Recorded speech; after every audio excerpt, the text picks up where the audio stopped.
Hello again everybody and a very warm welcome back to the channel. Today we're back in Microsoft Flight Simulator 2024 for a first look at the JustFlight Vulcan, coming very soon, imminently in fact, to the new sim.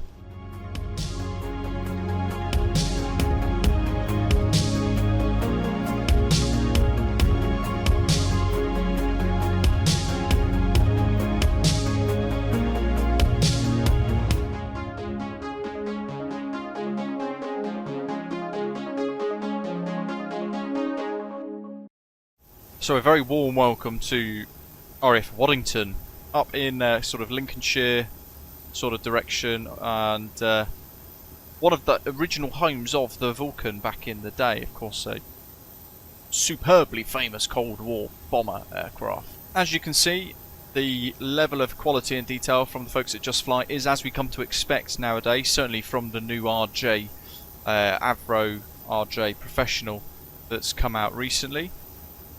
And it's absolutely superb.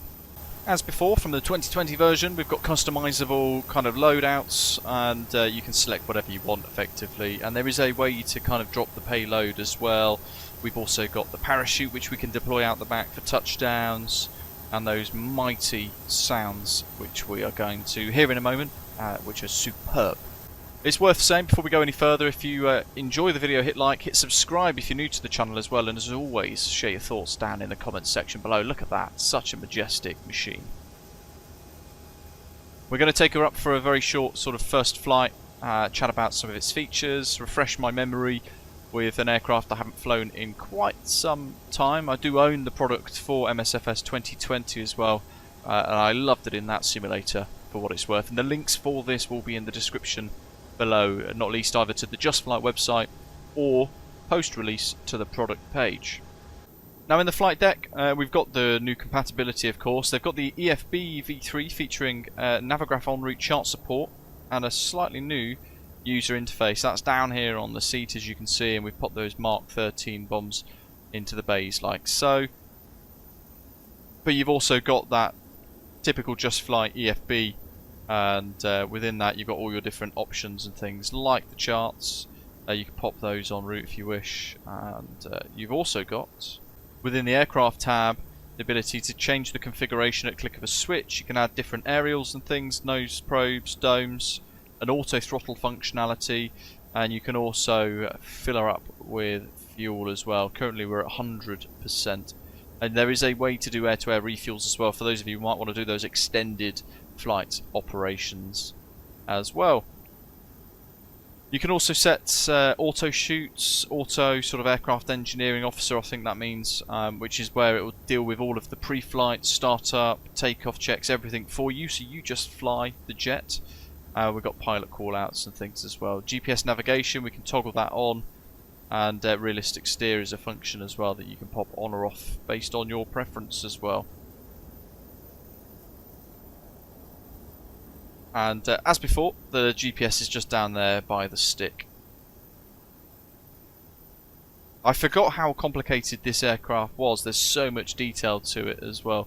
So it's going to take some relearning, I think. But what I'm going to do is make use of the tablet, some of the functionality, the good old manual as well to help me get started.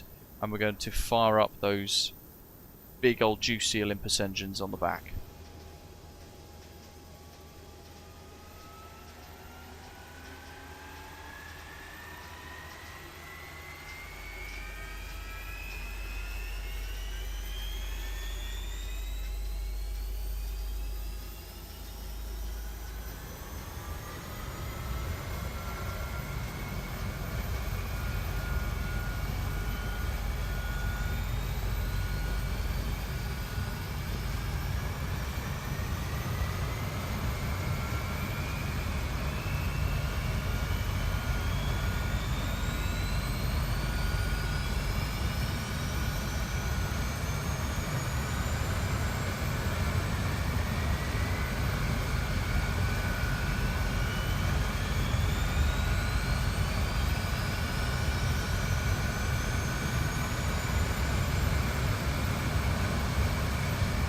So with the rest of the changelog, just going to do some quick control surface checks.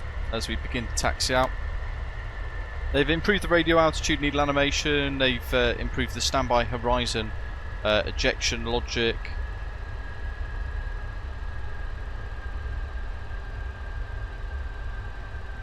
They've updated the operations manual and the EFB manual as well. They've improved engine smoke effects and added rapid start smoke effects.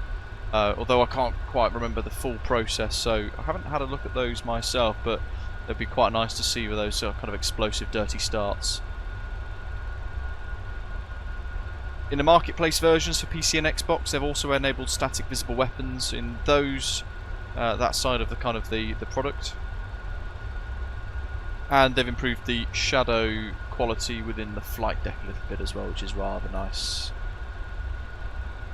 Now the automatic AEO option, which is what I have toggled for today, when it's enabled, the virtual AEO will automatically handle the electrical systems throughout the flight, which is quite nice, certainly for me being less familiar with the aircraft as it's been some time. Basically you can turn that on and it will do all of your electrical systems for you throughout the flight, from cold and dark through to takeoff, through to climb and descent, after landing all the way through to shutdown, but by default it is turned off for what it's worth. I forgot how limited the visibility in this cockpit actually is, and it's quite something. There's such limited visibility, it's incredible.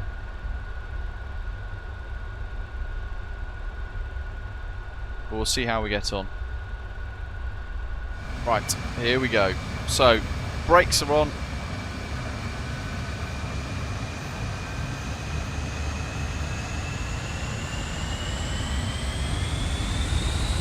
Brakes off.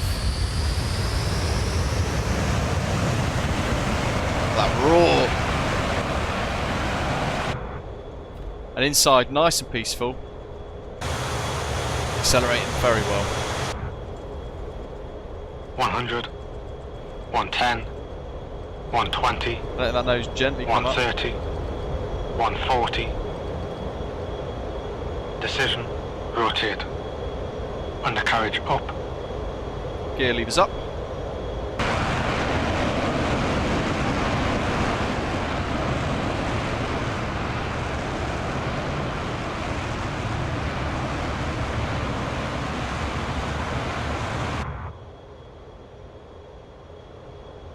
It's a really nice, tranquil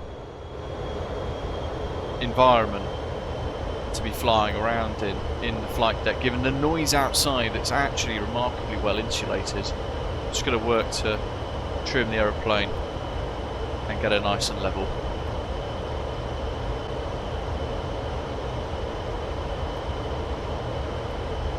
As we accelerate, say nice and level, we'll maintain a very shallow climb.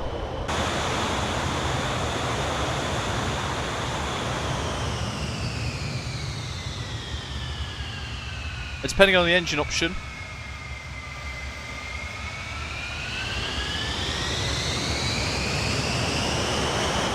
will depend on whether you get that notorious Vulcan howl or not.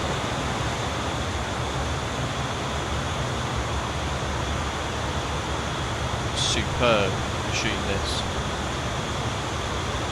And it handles really, really nicely as well, for what it's worth.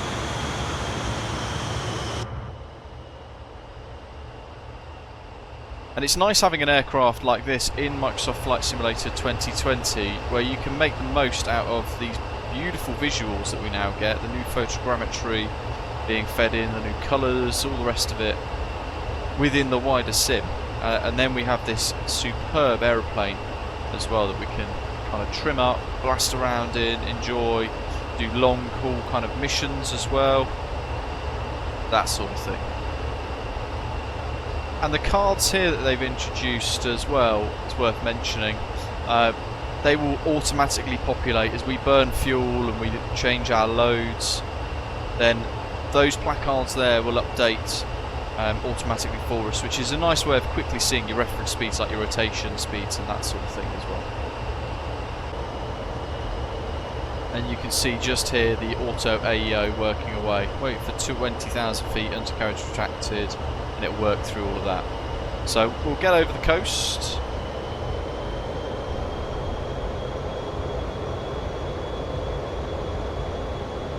And we'll climb on up to over 20,000 feet. The automatic AEO is actually a feature that's been in since December 2023, but it's not a feature I've used myself until today, which is quite cool. And it definitely helps with the workload. It's quite an intense aeroplane to operate for one person in a flight sim, so it does take off a whole load of pressure, which is really good. Look how good this looks in MSFS2024, folks. So all round, generally, there's been a lot of improvements to the aeroplane, the way it looks, some of the animations, the logic behind some of the features, like the radio altimeter or rad out, and all that sort of thing.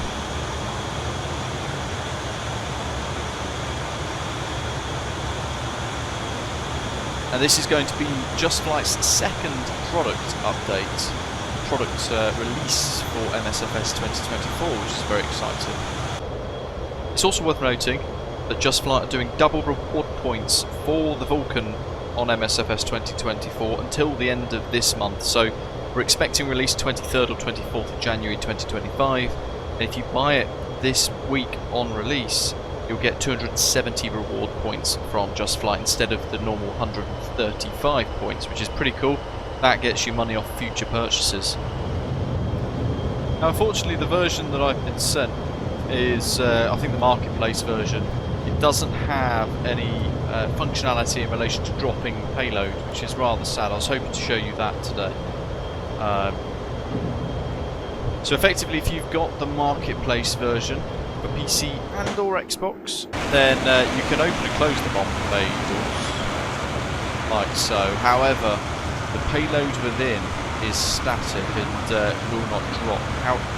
If you end up with the JustFlight version from their website, however, then apparently you should be able to drop the munitions and see them drop away from the aeroplane. There would be no kind of animation with the aftermath, naturally, but in any case you would see them leave the belly of the aeroplane and then kind of disappear off into the distance, so to speak.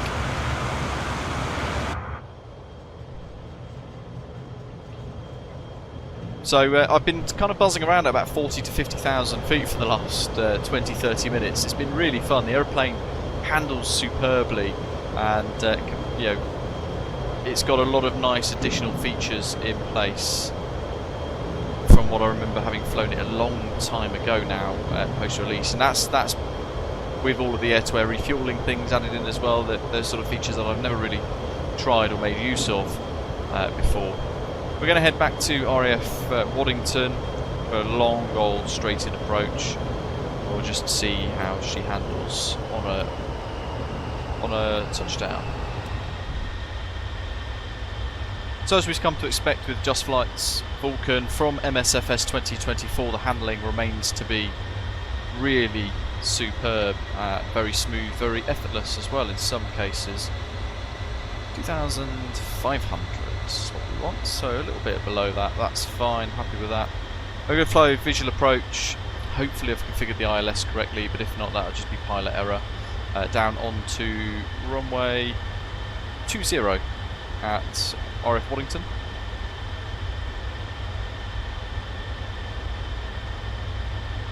Flying at kind of pretty much pattern speed, 177 or so knots almost, or thereabouts at the very least. And it handles really well at these slower altitudes, lower altitudes and slower speeds as well, for what it's worth.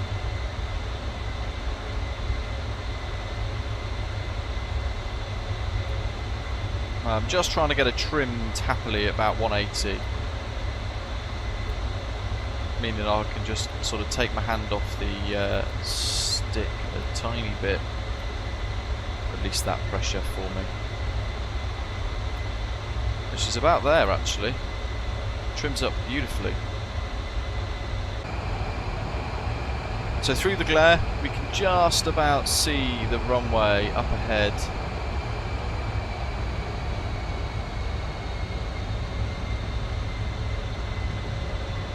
And we're just flying level at 1400 at the moment. Thereabouts. It's very responsive at these slower speeds.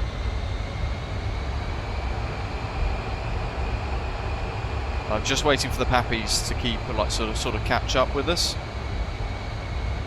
and then we'll begin the glide down towards the runway.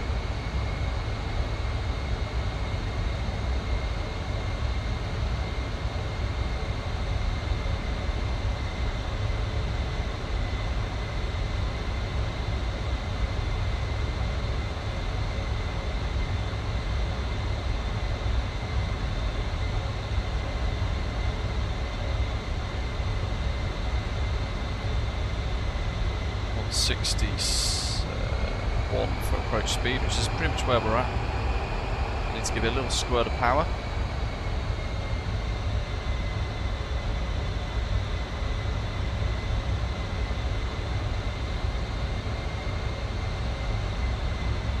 And I'm just starting to begin a proper approach down. I'm ignoring the Pappies for now. They are catching up. Here we go.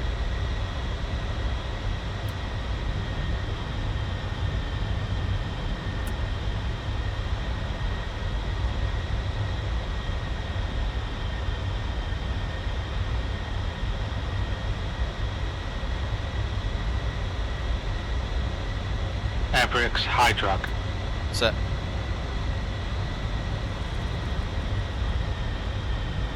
Looking ahead.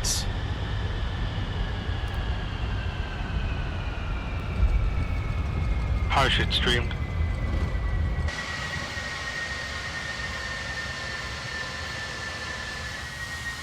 So there we have it. All we've got left to do now is to taxi back to stand here at RAF Waddington and shut her down. Reload that parachute as well in the tail boom. Hope you've enjoyed the video. The JustFlight Vulcan is coming imminently to Microsoft Flight Simulator 2024. This utterly majestic aeroplane. Just remember, if you buy it direct from the JustFlight website, then you'll be able to access the kind of sort of deployable munitions. If it's from the marketplace, which I think is the version that I've been sent here today, then you're unable to utilise that feature, which is a bit of a shame. Hit like, hit subscribe, share your thoughts down in the comments section below. Don't forget you can toggle those engines and get the roar and the rumble of two different engine variants with the Vulcan, and the links for which are in the description below. But in the meantime, as always, thank you very much for watching, and I'll see you next time. Take care.